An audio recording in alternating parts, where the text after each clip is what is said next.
Alright, I'm replacing the fuse for my cigarette lighter on my 2011 Mitsubishi Outlander.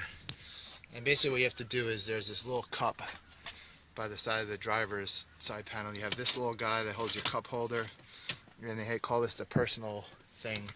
You just open this up and then just kind of pull it upwards and out. And then on the back of it you're going to see the various symbols for where the different fuses are. And in the owner's manual you'll be able to see it clearer, but it kind of lists them all, and it shows number 13, which is right here, is the cigarette lighter in the front.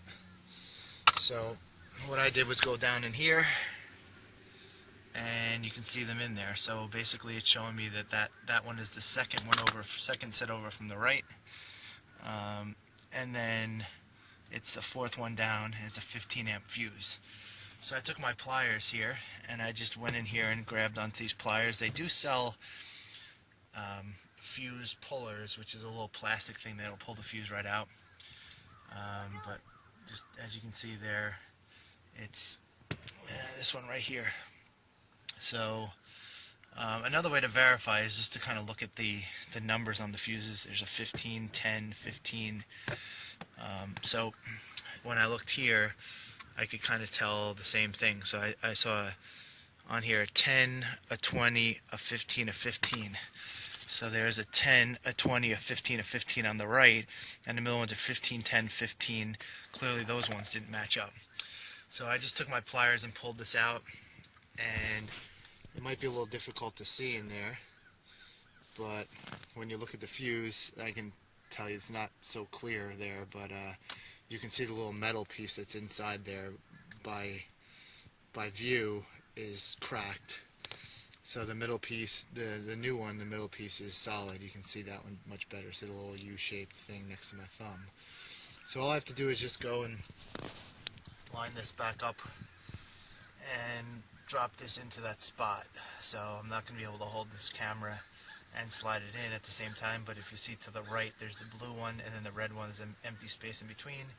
I'm simply going to put this into my pliers and just put it right in, just the same as if I was plugging, plugging a plug into an outlet.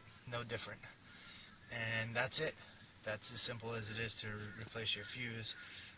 For other cars, it would be generally the same. It's just a matter of where the fuse box is. Generally speaking, you're going to find the fuses for most internal components of the car inside the car, in generally the same area between the driver's side door down by your foot. So some will have them here just with a panel in front of here instead of a little cup holder like this one has.